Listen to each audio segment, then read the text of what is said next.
Hello and welcome to OHI Films Reviews. Today we're going to be taking a look at Respect, which came out in UK cinemas on September 10th. I'm Cameron, and Jordi Steele is going to tell you a little bit about the movie.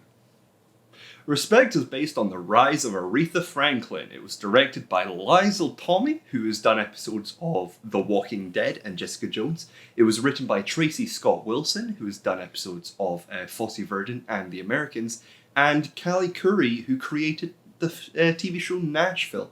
And it stars Jennifer Hudson as the Queen of Soul, Aretha Franklin.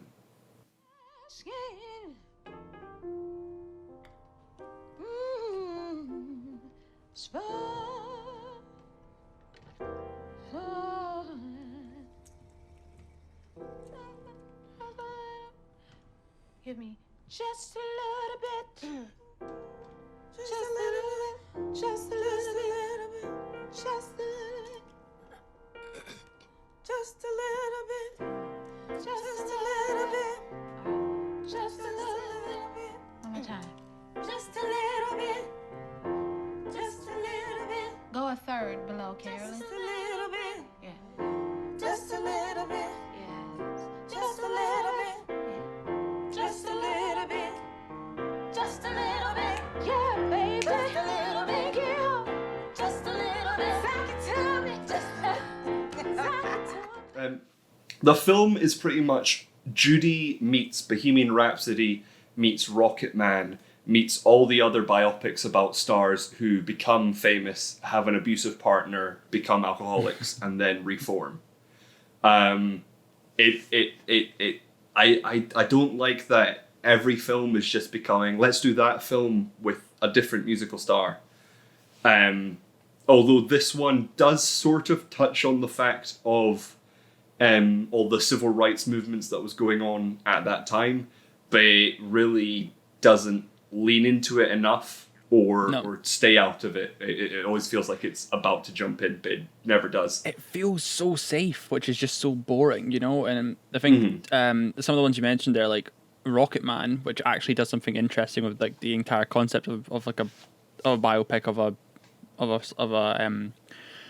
artist, or stuff like that. I just feel like it's just so boring, and it could have been interesting if they had leaned into civil rights stuff. It does just feel like it plays safe for the entire runtime of the movie. It just isn't.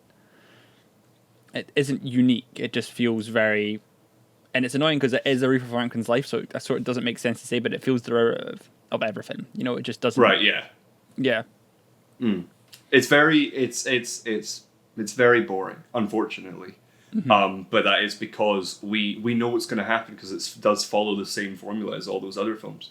And it does, unfortunately, it is basically, I liken it to a concert movie in which you see all these moments in her life, and it's sort of, the story is broken up by moments in which she debuts new music.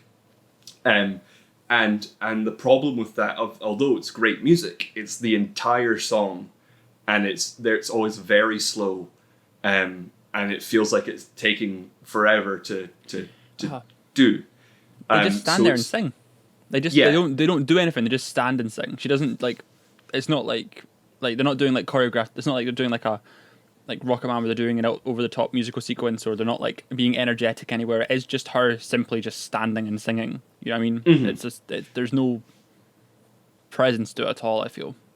Yeah, so it's like story, respect, story, natural woman.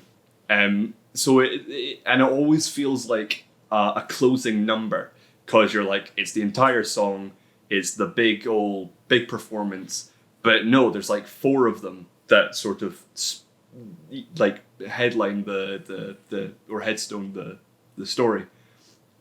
And yeah, it didn't feel like it didn't feel interesting enough. It didn't feel like it was telling Aretha Franklin's story to make you go, wow, this woman's really had it hard.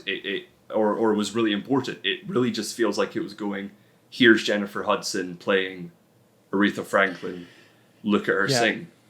And as great as Jennifer Hudson is as a singer, her performance in this film she never really changes. She just always looks helpless for the entire film. She never like there are moments when she like rises up and fights for herself, but it never really goes past one sort of scene, and then for the rest of it she's still, because it is about how Aretha Franklin, she was always sort of she was always being controlled by a man, so she was always sort of helpless, but it never changes, and it was unfortunate. Yeah, I always wonder if, because it takes place over like basically our entire life, like it doesn't go to the very end, but it takes place over a big chunk of time.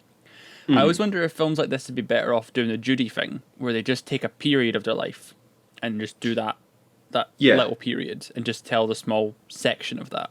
I think that that's always, I feel like always be more interesting, because you can always delve a little more deep into it. You can always sort of, if you can find an arc in someone's life and do that, which they kind of touches upon a couple things. It could have done a relationship with her dad.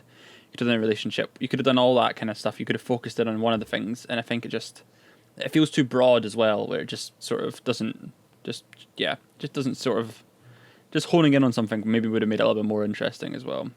Actually, there's time to think about something. Yeah, there's a relationship she is in for most of the film, and then it ends, and you feel like that should be the story. It should be about how she sort of left the control of her father and was in control of this man, and then left, and that should be the big end to the film and the big success. But then it keeps going, and as you say, it sort of feels like it's just going like, well, we've done with the story, but we've still got to cover the rest of her career. And it very much plays into its downfall.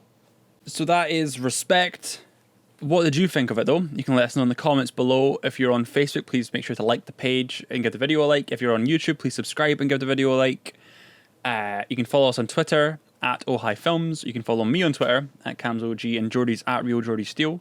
And for everything else we do, you can find us on ohifilms.com. So thank you for watching, and we'll see you in the next one.